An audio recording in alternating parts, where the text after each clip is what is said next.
Hi friends, I'm Katie. Welcome back to my studio. Today I thought I would talk to you about how I'm going to be setting up my Common Planner passport. I have the vertical. So I've gone through and I've used some sticky notes to put in what I plan on putting in each section, and I'm also kind of going to do this hand in hand with my current passport setup because honestly, it's almost a direct translation because I've been working it out for the last few months. So when the Sterling Ink Passport Planner was announced back in July, I ordered it, and then I wanted to kind of get a sense. Well, actually, I started this before I ordered it. I spent a week in it before, and then I ordered it during the pre-order. But I need these like sample inserts. Show you here, which I've been using since July. So I've actually got quite a bit of like kind of Common Planner-esque passport experience now, and so I feel actually pretty solid in how I'm going to be using the new one, although it is always a work in progress. Things change, needs develop, so what I'm doing right now is different in some ways than it was back in July, and I expect that over the course of 2024 that's also going to change. But I know a lot of people bought this planner and haven't necessarily spent the last 5 months in it yet, so if you're looking for some inspo, here, I hope you find this helpful. I think a lot of this would also work, obviously it would work in other sizes too, but the one I'm on the fence about for 2025, which is way too soon to think about,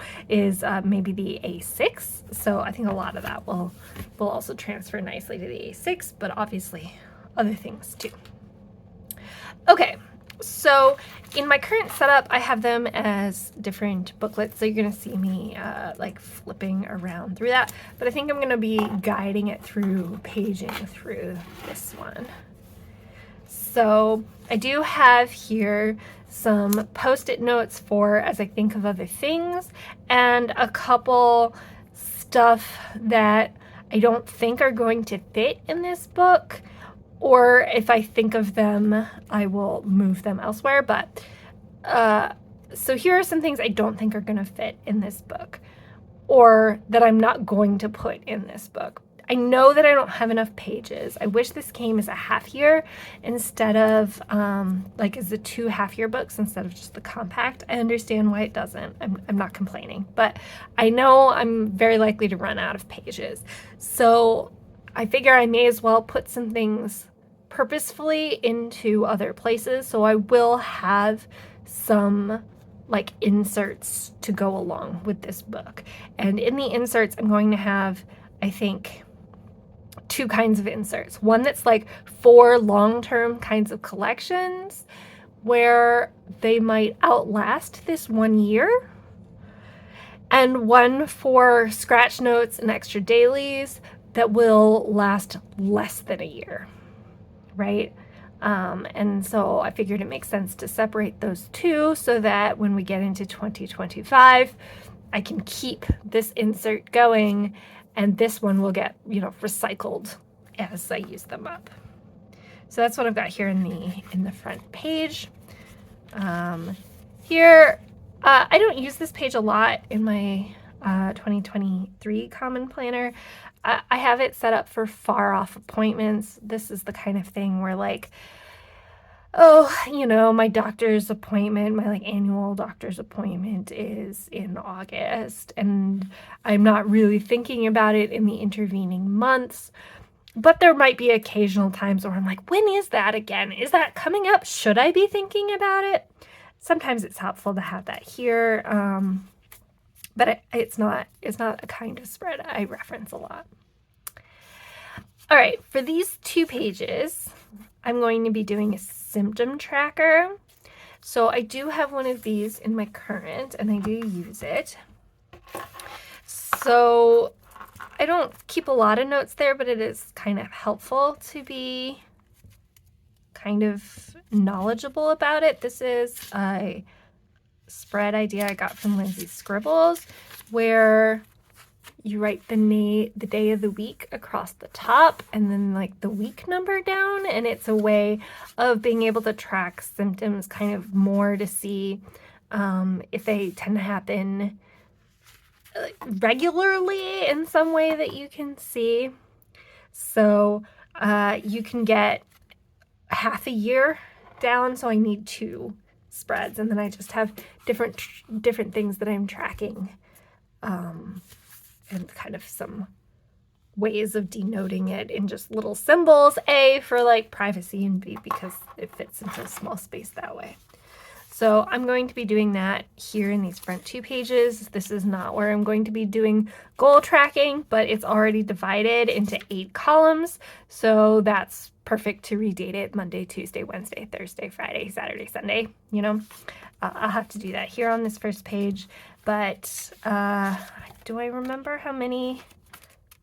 There are 29 rows, so that's enough for half year on each page. Again, this is new, so I'll have to, I'm not currently using spreads like this in my setup, so this was what I'll have to see. I'm not doing goals in this planner, I don't think, really, so I'm just trying to reuse spreads in a way that, like, layout-wise feels compatible. So here for the quarterly, I thought I'd maybe do some monthly to-do lists.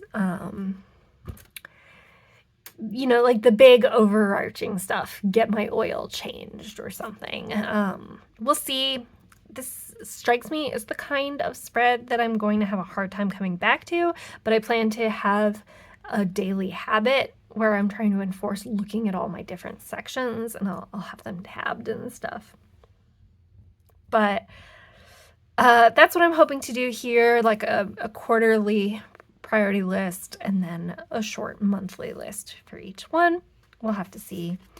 Here, this is something I've been doing in my monthly, but I'm thinking of moving to the quarterly here. And this is my low spend tracker and accountability. So what I do is that I when I put things in my cart, I denote that it's like in my cart and the name of the store or what kind of thing it is. And then I try to wait 2 weeks or the longest amount I can, like if it's a sale, until the very end of the sale or whatever, before I press go. I find that a lot of things I am less interested in once the initial excitement of putting it in my cart disappears. So this is a way of demarking what day I put it in my cart, and if I purchase it, what day I purchase, and so kind of a financial tracker.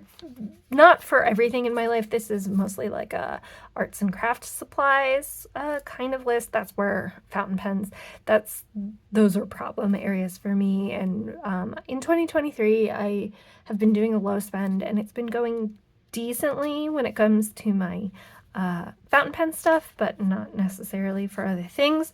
So it's just a good way of being able to keep myself accountable.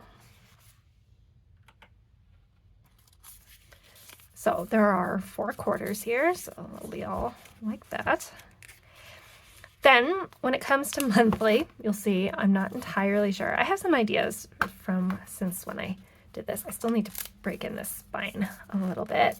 Catherine has a good video on how to do it, but I haven't totally done it yet. Maybe that will be on my list of things to do today.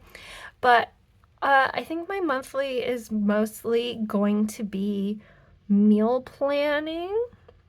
So I don't know if you have experienced this, but I have a tendency to buy an ingredient, use 3/4 of it in a recipe, and then like not remember to ever use the last quarter of it. And I find that really frustrating. So I've been practicing here. Let me see in my monthly. I need to get my tabs sorted out. So I've been playing with the idea of keeping a list of things in the fridge and in the freezer that are on like essentially my hit list, my don't forget list. Now in my version, I had the monthlies shorter, and so there was more room at the bottom, although still I think not enough room at the bottom than there is here. So I think this will take a little bit of playing around in terms of, can I get all my fridge stuff maybe on one side and all my freezer stuff on the other? Or maybe I do it in like one of the columns. So I guess let me talk about a little how my meals work. So I batch cook usually on Saturday and Sunday. That's part of how I end up using a lot of something but not all of something. And so let's get rid of this. So I know I'm going to be cooking on Saturdays and Sundays. I could write down what I'm cooking those days, but I think what I could do is put, my fridge list here and my freezer list here and work my way down. What I have been using is in the left-hand column, I put what meals we're eating that week, and I've done that. I did that a few times last month as well, just so I can keep my mind on, so for example, these sausages are leftover from last week. I need to finish them off. They're not the major meal we're eating this week, but I have to remember them. Then this is actually just yesterday, and I'm now playing with the idea of maybe in the dailies doing, so it's easy for me to remember when I need to do my big batch cooks. That's not something I need a reminder of. But on these days of the week, the stuff that I have to do once I get home from work, it's easy for me to forget, oh, we ran out of squash and I need to cook some more. These small tasks, it's easy for me to be at dinner time and realize I hadn't done them. So I'm toying with the idea of doing that here in the monthly. We'll see if this works or not. I really don't know, but this is an aspect of my life that needs some organization, and I think it belongs in my passport planner because it's the sort of thing that I remember or think about when I am not at home. So, I don't work from home most days, and so my passport planner is a place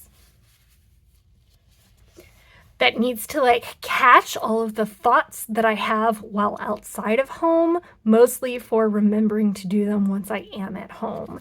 And so, I'll have an idle thought at work of oh yeah, we ran out of squash, I have to cook more.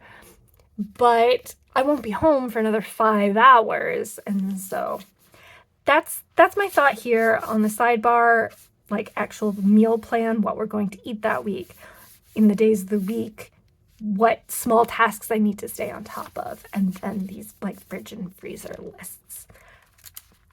We'll check in when I have more experience and see how that's working for me. It's definitely a functionality that I need. It's just a matter of if the monthly is the right place for it, or if I'll need a different kind of spread. And then I think last here, no, not quite last, but next is the weeklies. And I have a lot of experience now doing the weeklies for the last 5 months, so I know how this works. So in the main section is where I do timeline-based things, appointments, things that are happening at a specific time, and I need to know what time that is. On the bottom, I do tasks. Generally, I do these for pre-scheduled tasks, not as I think of them on the day of tasks. Those happen on the dailies. But if on Monday I think of the fact that on Thursday I really want to go to Costco, on Monday I will write go to Costco here. On Thursday, if I think of something, often those are smaller, I need to clean my studio for 15 minutes. If I'm pre-scheduling it, I would do it here. If I'm thinking of it on the day of, I do it on the daily. That's just because there's not an enormous amount of room here, and there are things I do every day that I don't need to write down every day. We'll talk about the daily in a minute. The other thing I do in this main section is memory keeping. So I do the timeline ahead of time, and then at the end of the day, I go back and I fill in like they're just like rough notes for memory keeping. And that just helps me fill in my journal because I really do forget what I did during the day. So here's what it looks like beforehand. You know, at the beginning of my week, this is maybe what it looks like. Sometimes there are more pre-scheduled stuff than this, but I already know I have to be at these places at these times. I know these tasks I have to do. But let me show you. But as the week goes on, I start filling in the other stuff. I do it in pencil at the moment. In the past, I've done it in a colored pen, and that is to help me fill in my journal. On the sidebar, I do habit trackers, which I have been notably ignoring, but I'm gonna keep trying. And I have a mail list of what's like coming in that I need to be looking for, and errands, things I need to, places I need to stop and do on my way. So here's another week. So that's been working pretty well for me. Sometimes I kind of wish, so I put a like one must do. Sometimes I wish there was a place for like weekly tasks on here other than the errands. Sometimes I sneak things into the errands section that aren't errands. I could change that to do, but I'm just a little afraid it'll take up too, if I just start adding to-dos, that there won't be enough space here. So I haven't really been doing that. I'm not super critical on the idea that weekly to-dos must happen on those days. So for example, you know, I have Call Mom scheduled on Thursday, partly because I often call her on Thursdays, and partly because it needs to be on my schedule somewhere. But if I miss it on Thursday, I don't rewrite it. It still stays like unmarked. And when I get to it on Saturday, I'll just mark it off on Thursday. Like that, I'm fine with. It's partly pre-scheduling and it's partly just weekly list. Then the last section, I don't think I put anything on here, is the dailies. Oh, I did. So daily task list and weekly task list. So let me show you what those look like. So I've been doing dailies.